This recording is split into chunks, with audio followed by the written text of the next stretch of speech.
Welcome to this explainer. Today, we're completely transforming how you look at preparing a house for the market. We're going to step away from the old idea that home staging is just about decorating, picking out cute throw pillows, or making things look pretty. Instead, we're diving into the hard data that proves home staging is actually a highly calculated, incredibly powerful wealth-building strategy. If you're planning to sell a home, or even if you're just a real estate enthusiast, what we're covering today is absolutely essential. Okay, let's kick things off with a number that is just staggering, 312%. According to the 2026 data from Dun & Dun Home, which analyzed over 3,000 real estate transactions, this is the massive average return on investment for professional home staging. Let that sink in for a second. For every single dollar you put into staging, you're essentially getting over $3 back in your final sale price. Here's our roadmap for today. We're going to cover the ROI of staging, your first steps to success, a room-by-room guide, common pitfalls to avoid, and finally, how to hire a staging professional. All right, part one, the ROI of staging and exactly why presentation pays off. Let's look at the hard numbers. Because in real estate, time is quite literally money. You can clearly see the timeline advantage here. Staged homes sit on the market for an average of just 23 days, non-staged, 47 days. That's a massive 51% drop in the time you're stuck paying carrying costs, a mortgage, and honestly just dealing with the stress of selling. And here's where it gets really interesting. A lot of people think staging is only for these crazy multi-million-dollar mansions. But look at that first row.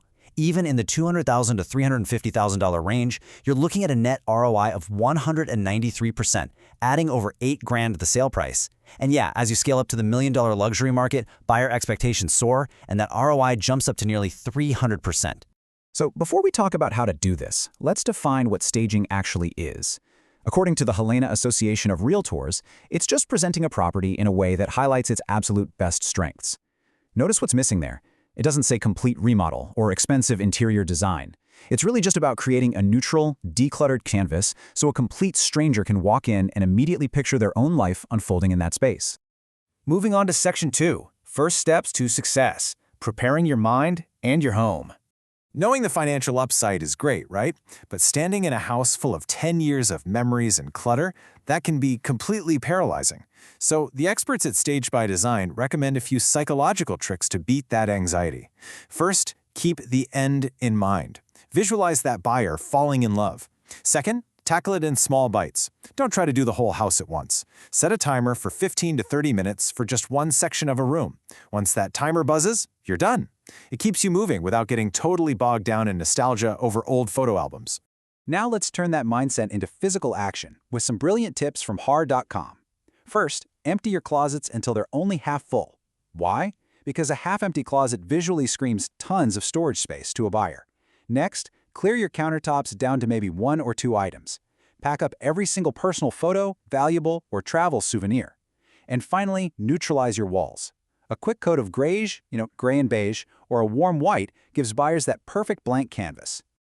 Next up is Section 3, Room by Room Staging Guide. Let's talk about prioritizing your efforts. Because look, you can't do everything, and honestly, you shouldn't have to. Check out these buyer priority scores. The kitchen is the undisputed king here. At a 9.5 out of 10, it is your highest impact focal point. You've got to get the kitchen right. But take a look at the living room. It scores slightly lower on priority, but it actually has the highest impact on your final sale price, adding an average of $6,800. It's the ultimate conversational hub for buyers, so focusing your time and budget on the living room and kitchen first is a massive win. Now, no matter which room you're tackling, do not forget about lighting. Lighting has this drastic subconscious impact on people.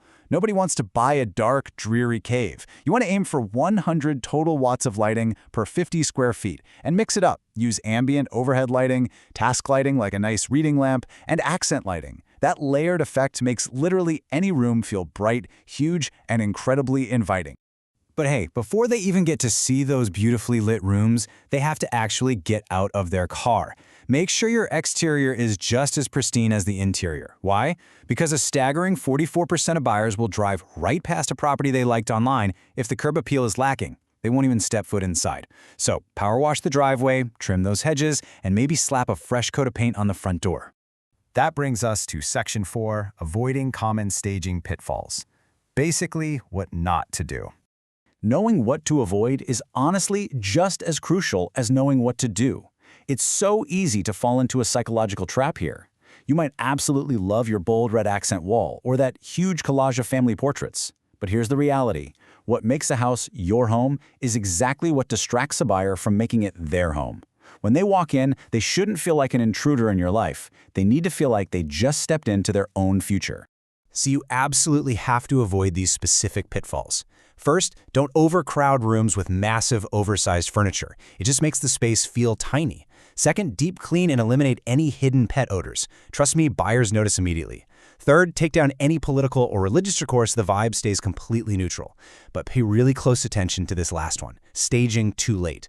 The data shows that if you wait to stage until after your listing photos go live, you actually reduce your final sale price by an average of 1.2% for every single week you delay. The golden rule, stage first, list second. All right, our final stretch. Section 5, hiring a staging professional and securing the best talent. If you want to execute this at the highest possible level and chase those 300% returns, hiring a pro is the way to go. But not all stagers are created equal. Let's run through a rapid-fire checklist of 5 essential questions you have to ask, straight from Cozy Corner's Home Staging. Question 1. Are you certified by organizations like IAHSP, RISA, or HSRA? Since there are 0 legal requirements to call yourself a home stager, this verifies they actually have formal training and are committed to real professionalism. Question 2. Can you share your portfolio and experience? Talk is cheap, right? You need to see the proof.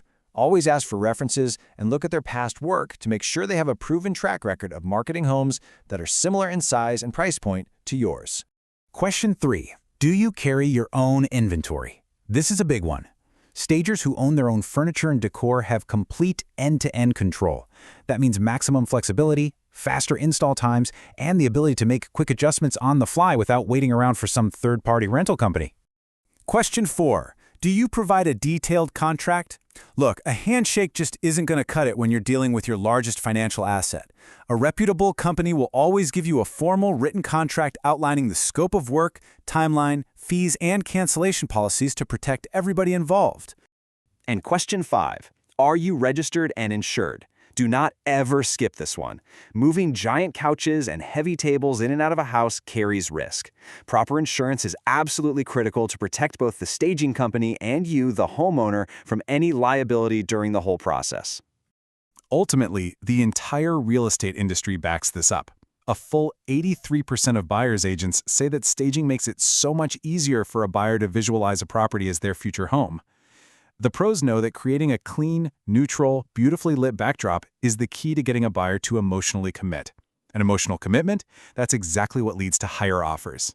So, we've covered the practical steps, the room-by-room impact, and how to hire the right talent. But let's bring it all back to the bottom line. When you consider the undeniable financial upside we've looked at today, that staggering 312% average ROI and cutting your market time in half, the real question isn't whether you can afford to stage your home. The question is, how will you choose to present your biggest asset when it's time to sell? Thanks for joining me for this explainer, and happy staging!